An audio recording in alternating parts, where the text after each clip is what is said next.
E Lula cada vez mais se demonstra ou tenta parecer bastante confiante com relação às eleições do ano que vem, Guta e Carol, porque ele afirmou que não está pensando nas eleições do ano que vem, não, mas disse que a direita será, abre aspas, derrotada, fecha aspas, nas urnas. A declaração foi feita durante um evento em São Paulo. Vamos ouvir. Eu sei que tem muita gente já pensando na eleição de 2026.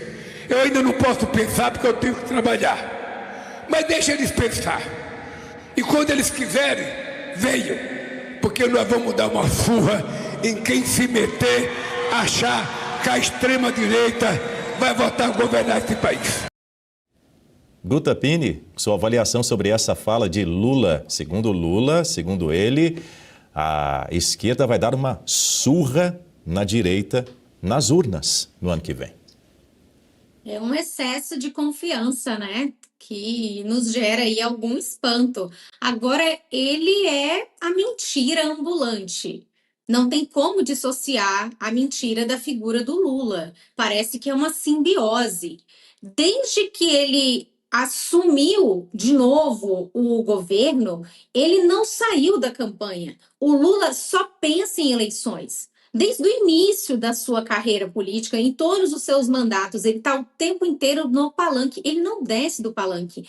E, em especial, nesse último mandato, isso ficou muito claro. O tempo inteiro, desde o primeiro dia do mandato, não saiu da pauta do presidente, do palco, do palanque, do microfone, o Bolsonaro, a extrema-direita. Gente, um governo inteiro que em todo o discurso do Lula, ele traz isso para o palanque. Então, ele está o tempo inteiro em eleição. Semana passada, ele fez a reunião com os seus ministros e lá ele estava falando de eleição. Falando que os ministros têm que tomar o lado, qual que é o lado. Aquilo, para mim, foi abuso de poder político, que pode ensejar na inelegibilidade do Lula. Quando Bolsonaro se reuniu com embaixadores que não tem como ter influência na política interna, nas eleições do país, ele foi condenado pelo TSE e foi tornado inelegível. Agora, quando o Lula fala com ministros que são auxiliares do governo, e que vão sair em campanha, muitos deles, no ano que vem, isso não é abuso de poder político? O Lula deu um direcionamento ali para que eles trabalhassem no sentido das eleições. Para mim, aquilo ficou muito claro. E nessa fala aí mais recente, então, nesse evento, ele acaba de dizer que não vai, as pessoas estão pensando em eleição, mas ele ainda não está, e aí no segundo seguinte, ele já fala que vai dar uma surra na direita, que a extrema-direita não volta ao poder. Então, ele não consegue sustentar nem o próprio discurso por alguns segundos. É a mentira ambulante.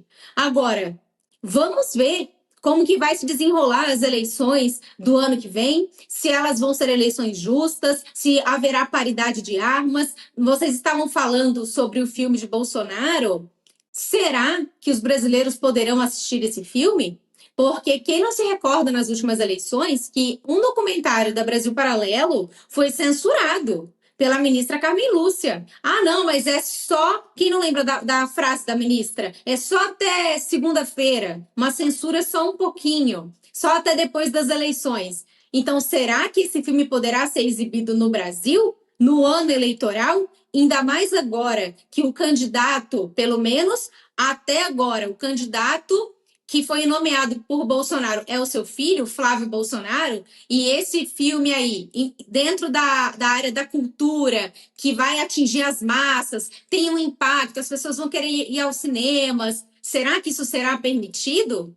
Fica aí o questionamento. Veremos. Agora, o que já está muito claro é que o Lula, além de ele quer o título de pai dos pobres, mas ao que parece mesmo é o pai da mentira. Carol Esponza, me diga você, Lula não está mesmo pensando nas eleições de 2026? Lembrando que nesse mesmo discurso ele voltou a dizer que vai vetar a lei da dosimetria. Na reeleição desde o dia 1. Acho que são várias ações, né? Não é só o erro de português que a gente tem, que eu vi aqui às 7 da manhã, né? Deixa que eles pensam. Mas o Lula vem jorrando dinheiro, e isso é muito importante que a gente fale sempre, né? Ele vem jorrando dinheiro, né? Tá com um déficit orçamentário gigantesco já pensando nas eleições. O Bolsa Família, que sempre foi ali tradicionalmente né, a marca do PT de auxiliar ali os mais pobres, o Bolsa Família com uma medida, inclusive, liberal, né, de direita, criada por Milton Friedman, já é interpretada pela população como uma política de Estado e não de governo, né, não de um único presidente, mas que qualquer que seja o presidente mantém o Bolsa Família, assim como o Bolsonaro fez. Então, eles precisaram criar outros mecanismos, é Vale Gás, é Minha Casa Minha Vida, é todo tipo de auxílio, de benefício, né, inclusive no parafiscal, como é o pé de meia, a famosa pela pedalada fiscal, que foi o motivo do impeachment da presidente Dilma. O Lula faz isso com o pé de meia, que é aquele auxílio para estudantes. Então, tudo isso já é pensando na eleição. A gente nunca teve esse valor de emendas parlamentares que a gente tem hoje. Uma parte substancial do orçamento da União é capturado pelo Congresso, né? Mais de 160 bilhões de reais. O Lula tem que ir soltando, né? Fica ali, fica bravo, reclama que é um absurdo que o Congresso capture, né, esse orçamento, essa parcela fundamental do dinheiro do executivo, que ele tem um ponto, mas esquece de contar que isso começou a ficar nesse montante exatamente com uma presidente do PT, que era Dilma, quando ela começou a perder popularidade. Então, tudo isso já é medida eleitoreira catastrófica, que vai deixar um rombo aí para o próximo presidente gigantesco, correndo risco de sequer ter dinheiro para arcar com as contas básicas ali, assim como vários estados já ficaram sem pagar professor, médico, policial. O governo federal corre sim o risco de entrar nesse colapso, e isso é o Lula fazendo campanha. Fora o que a Guta colocou aí de abuso de poder político, né? Dele fazer esse tipo de comício, né? O que ele está fazendo agora. Se fosse qualquer um da direita, TSE já estava em cima.